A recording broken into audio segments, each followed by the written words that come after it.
Stop trying to be perfect. You're not going to be.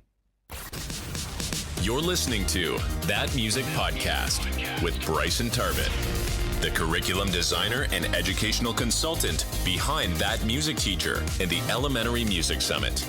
Each week, Bryson and his guests will dive into the reality of being an elementary music teacher and how music can truly be transformative in the lives of the students you serve. Show notes and resources mentioned in this episode can be found at thatmusicteacher.com.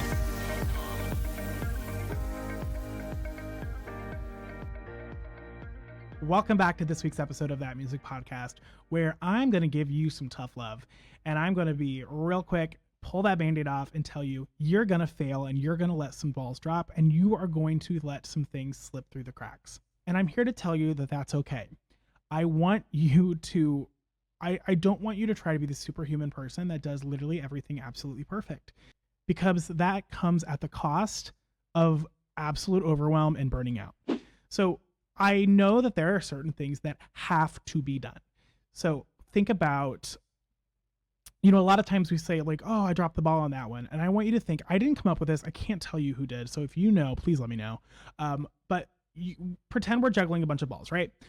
These are all the different things that we have going on. We have, our performances, we have our kids, home from school, we have these other things. All these different things are the things that we are responsible for. Sometimes we have to let a ball drop so that we don't drop all of them. So what I want you to do is I want you to think about which balls are glass and which are rubber. If you drop something, sometimes there are certain tasks where if you drop it, you'll be able to pick it back up and it's going to be okay. And then there are certain things that if you drop it, it's going to shatter and it's going to blow everything else up. So think about what those are in your life. Think about what the non-negotiables are. So if that non-negotiable is picking your kids up from school, which it probably should be, that is going to happen at the expense of anything else, because that is an absolute non-negotiable. If you have to have your performance ready by XYZ, then that's probably going to be more of a non-negotiable than some other things. You say like decorating for Christmas, like that might not happen. You might not decorate your classroom. That's okay. So figure out, kind of prioritize what you have to do so that you don't have this idea that you're going to do everything and then get lost in the overwhelm. There are certain things that when I get into a busy season, I let go, and I plan to let them go because I know that otherwise everything is going to come falling to the ground. For instance, the way that I did my performances when I was in the classroom was always in a way that could be put together very quickly if we needed to be. Because I never wanted to be in another situation like where I was with when I had my 4th grade concert one of these years where I ended up in the hospital with appendicitis, and like we just had like things kind of moved very quickly from there. But they were great because of the way that I set things up. But had I not, that would have been wild. So this episode is going to be short and sweet, but what I want you to do, I want you to take a moment and I want you to realize all of the different things that you are juggling. Write them down, because first of all, I think you're going to be surprised with just how many things you're doing. Because if you're like me, you have that little voice in the back of your head that's telling you that you can always do more and that you're not good enough and that what you're doing isn't enough for the people around you. But when you write all the things that you're doing, so picking up your kids, getting groceries, cooking for dinner, decorating the house for the Christmas party where your family's going to come over, getting your performance ready, all these different things, once you see them all listed out, sometimes you can go, oh, I'm doing a lot. Maybe I should give myself a little bit of grace. So once you have them written out, I want you to highlight or circle or star the ones that like just have to happen. Like there's no ifs, ands, or buts. These have to happen, even if that means I have to cross one of these other things off my list. And when I say cross it off the list, it doesn't mean you're never going to do it. Sometimes it can mean like, you know what? It's not going to happen this week. Maybe it can happen next week. Or, hey, maybe it's going to happen at 80% because 80% is better. 80% done is better than 0% done. If you really like deep cleaning your kitchen, maybe you just do a quick surface clean, right? It's better than nothing. Figure out what kind of concessions you can make so that you're not stuck in this false idea that you have to do everything or you're just not a good person and you're just not worth it. Figure out what are the priorities in your life? What are the things that you need to get done? And let the extra stuff go. I know that sounds easier said than done, especially if you're a recovering perfectionist like I am. But the reality is that we need to do this to protect ourselves, to protect the students that are around us, the energy that we feed them, to protect our families. We cannot try to be Superman or Superwoman and do everything all the time.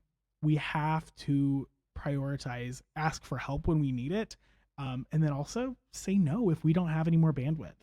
I've seen, it's crazy, these Facebook groups that I'll see, like, hey, my principal just asked me if I could do a Christmas sing-along tomorrow. What should I do? I'm like, no, say no. That's not enough time to get ready. Say no. Which again, I know is also easier said than done as a recovering people pleaser that I am as well. But like, we have to sometimes be the bad guy and be like, I cannot do this. I do not have any more bandwidth. This is not going to happen at this point in the way that you're wanting it. Will you make people mad? Yeah. Are there going to be people that probably are disappointed in you? Maybe.